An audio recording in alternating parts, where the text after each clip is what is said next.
Okay, update. You have to take a power supply from a 15 volts from a power supply that's on only when the ignition's on. You don't want no power when the accessories going, you only want when the engine's going.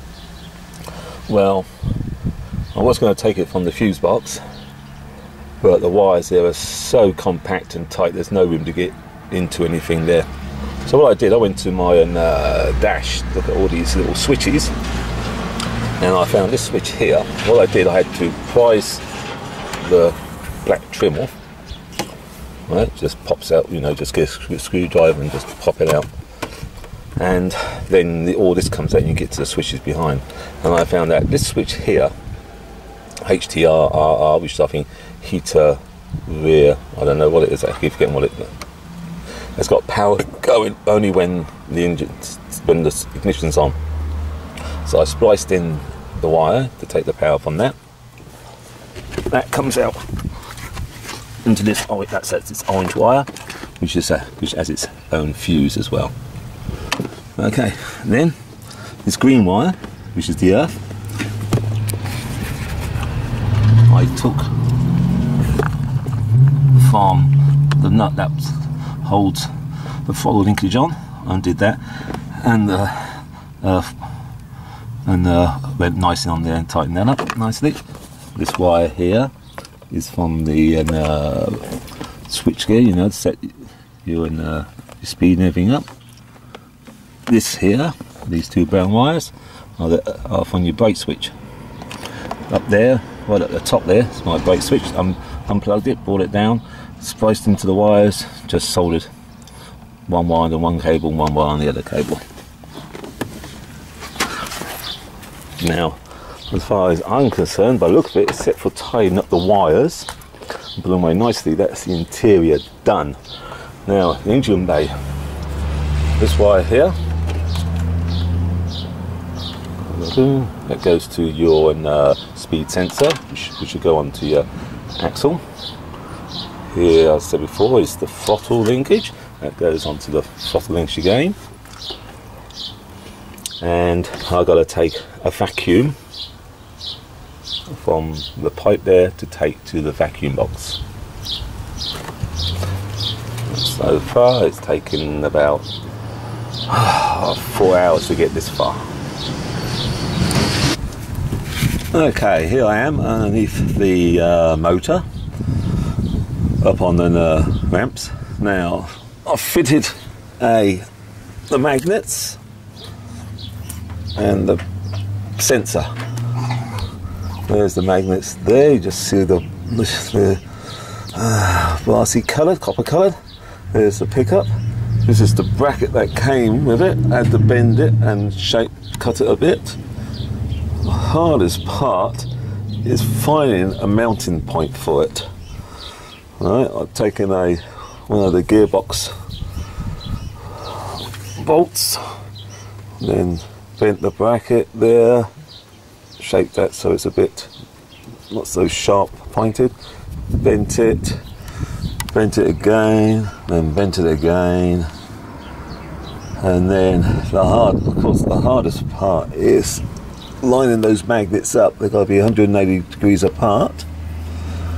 I've got two magnets there, and then I've gone down by cable ties, because what I'm going to do, I'm going to be connecting the blue wire there to the VSS wire, which is a vehicle speed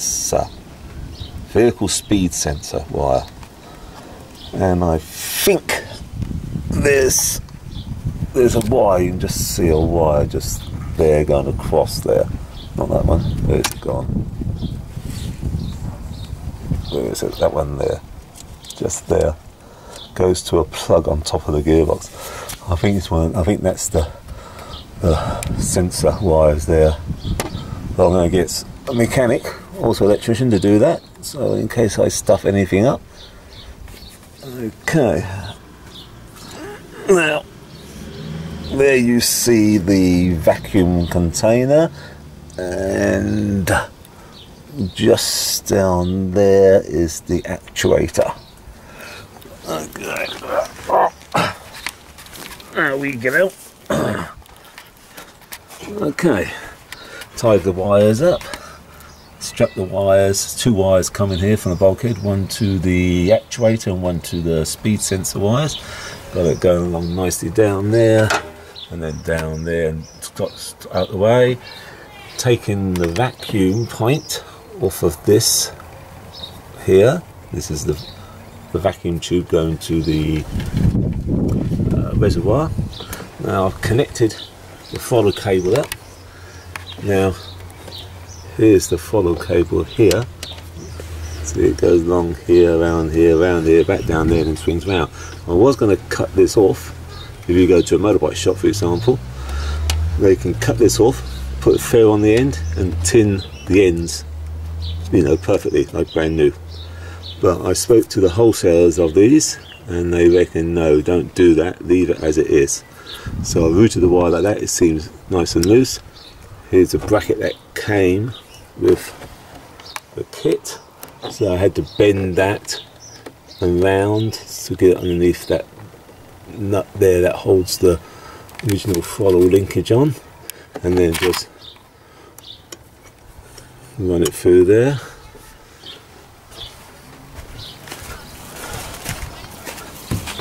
Inside the car. Okay, I got the operating system stuck down with double-sided tape that comes with it. Seems to be nice and secure.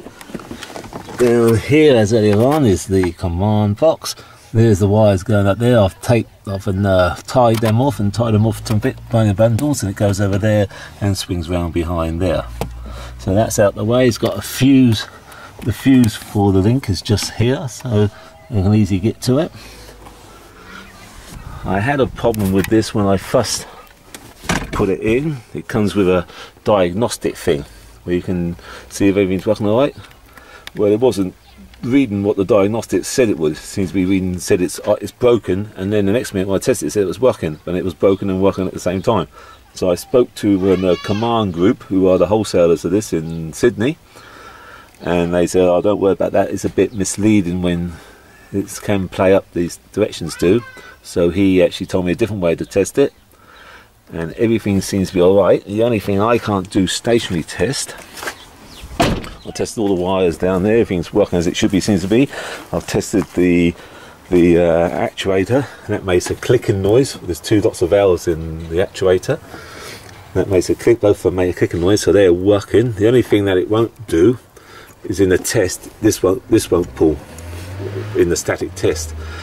Command group guy said no, forget about that, to go for a drive at 60 k's an hour, get to about 60 k's an hour and then turn it on. And he said because of the vacuum in this and the strong spring in the actuator, when it's idling it's not generating enough vacuum to actually overcome the spring in the actuator, so it won't actually engage the throttle wire and open the throttle.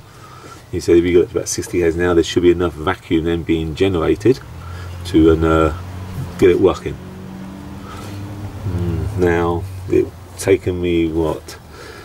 It took me about 5 hours to do this job. The reason it's taken so long was there's nothing hard about this. It's just very fiddly. You got to climb in the thing. You got to find places to mount stuff and holes to put through things and power takeoff points. But besides that, everything else was all right. And so later on, I was taking a ride and to get back to you and see if it actually is working.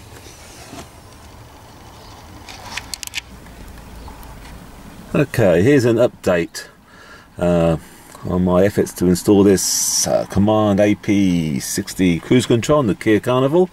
This is an 04 Carnival, automatic, of course, 2.4. Now it's been a few months since I last put it in. I've done about over 2,500 Ks, over 2,500 Ks since putting it in. Most of those trips have been on long trips where I've actually used the cruise control. everything seems to be working okay. Now,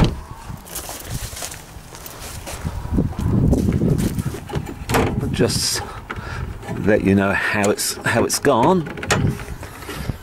Okay, everything's still attached. I haven't adjusted anything since I've put it on. Like I said, I've done over 2,500 Ks on it.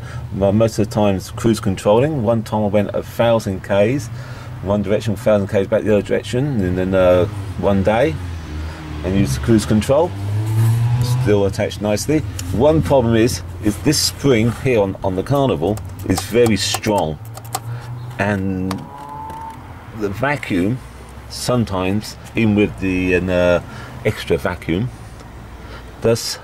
cannot overcome the initial tension of the spring.